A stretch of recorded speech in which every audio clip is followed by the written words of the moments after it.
Merhabalar arkadaşlar, kanalıma, mutfağıma hoş geldiniz. Bugün yapımıyla, lezzetiyle yumuşacık, puf puf kabaran açma videosu hazırladım. Sütsüz bir su bardağı yoğurt ekleyerek yumuşacık açma nasıl yapılır? Buyurun detaylarını hemen izleyelim. Açmamızın hamuru için 1 su bardağı ılık suyumu yoğurma kasemin içine ekliyorum. 2 tatlı kaşığı toz şekerimi ekliyorum. Bir pakette kuru maya ekliyorum. Kuru maya yerine yaş maya olarak da kullanabilirsiniz. Yaş maya kullanacaksanız yarım paket kullanmanız yeterli olur. Mayamın aktif olması için biraz bu şekilde spatula yardımıyla karıştırıyorum. Mayamı biraz karıştırıp aktif hale getirdikten sonra yoğurdumun biraz sulu tarafından 1 su bardağı ayırmış olduğum yoğurdumu da yoğurma kasemin içine ekliyorum. 1 su bardağı sıvı yağ ekliyorum. Kullandığım su bardağı ölçüleri klasik 200 milimlik su bardaklarından. 2 küçük tatlı kaşığı tuz ekliyorum arkadaşlar. Sizler tabii ki damak tadınıza göre ayarlayabilirsiniz. Tuzu sıvı malzemelerimin her zaman en sonunda ekliyorum. Sıvı malzemelerimi güzelce karıştırdıktan sonra unumu da yavaş yavaş ekliyorum. Toplamda 6 su bardağı kadar un ekledim. Tabii ki sizlerin un marka kalitesine göre değişiklik gösterebileceği için sizler hamurunuzun kıvamına göre un eklemesi yapmaya özen gösterin. Un ölçüsü kullanmış olduğum su bardağımda 200 milimlik klasik su bardaklarından. Yumuşacık güzel bir açma tarifi içinde hamurunuzun kıvamı mutlaka yumuşak olması gerekiyor ki arkadaşlar, sert bir açma hamuru olduğunda açmalarınızda o istediğiniz güzel yumuşaklığı elde edemezsiniz. Bakın ben sizlere bu aşamaları dikkatlice göstermek istiyorum ki hamurunuzun kıvamını bu şekilde sizler de ayarlayarak güzel bir açma tarifi yapabilirsiniz. Bakın gayet güzel, yumuşak dokulu, hafif ele yapışan bir hamurum oldu. Açma hamuruna eklemiş olduğum sıvı yağ bardağımın dibinde biriken sıvı yağı da bu şekilde hamurumun üzerine ekliyorum ve hamurumun daha güzel toparlanıp ele yapışmamasını sağlıyorum. Ele yapışıyor diye unu eklerseniz arkadaşlar hamurunuz sert olur. Hafif ele yapıştığında çok az sıvı yağ ekleyerek hamurunuzu bu şekilde toparlayabilirsiniz.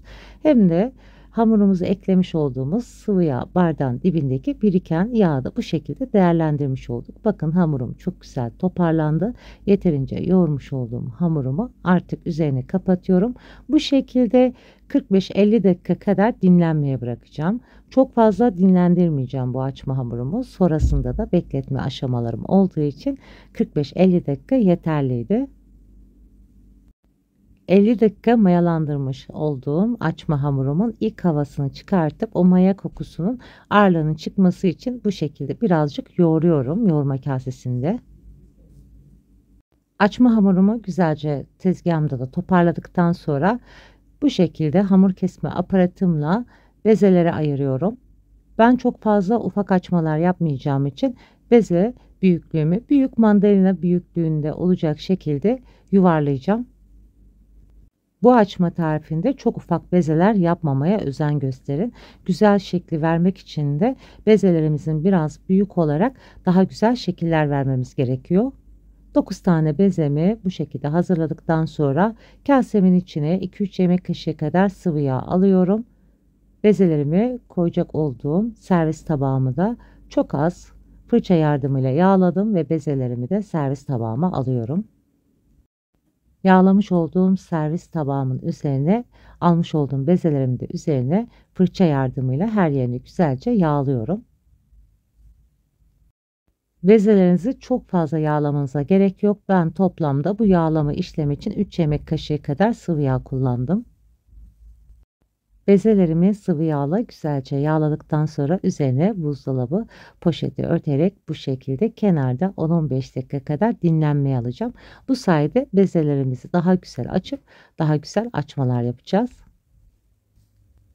Benim çok fazla zamanım olmadığı için 10 dakika kenarda dinlendirdim. Bezemin bir tanesini alıyorum ve artık açma işlemini gerçekleştiriyorum. Bezemin ters tarafıyla yani alt kısmından başlıyorum açma işlemini. Bu şekilde daha kolay açabilirsiniz. Çok fazla ince olmayacak şekilde ufak pasta tabağı büyüklüğünde açmanız yeterli. Açma hamurumun içine rendelenmiş kaşar ekleyeceğim. Çok fazla eklememeye özen gösterin arkadaşlar. Açma işlemini yaparken kaşarlarınız hamurlarınızda yırtılma olabilir. O sebeple kaşarınızı çok az eklemenizi tavsiye ederim. Bu sayede daha güzel açma şeklini verebilirsiniz. Ben tekrardan ikinci bezemi de bekledikçe gördüğünüz gibi çok kolaylıkla açılıyor. Hemen ufak dokunuşlarla rahatlıkla açabiliyorum. İkinci bezemi de aynı şekilde açıp kaşarımı ekliyorum.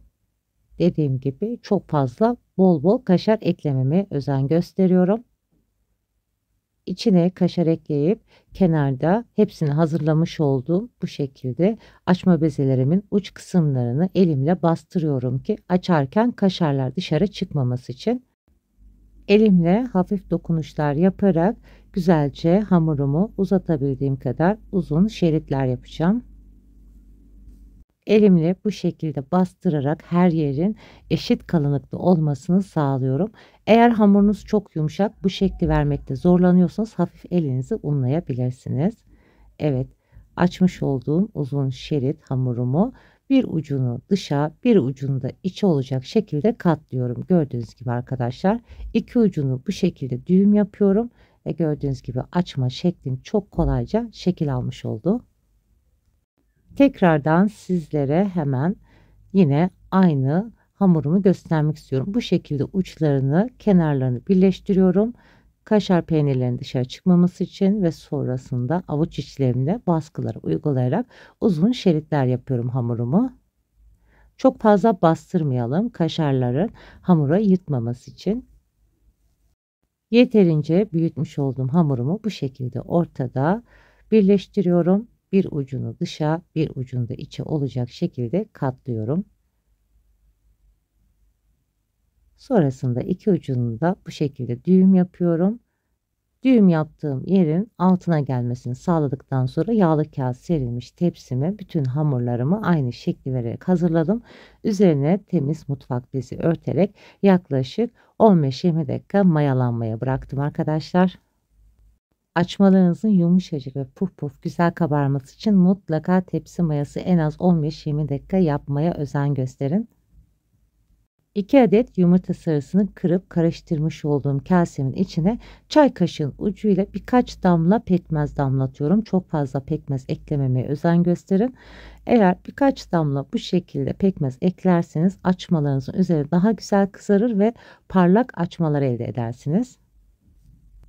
Bu arada arkadaşlar ben de yumurta sarımı sürerken sizlere ufak bir hatırlatma yapmak istiyorum.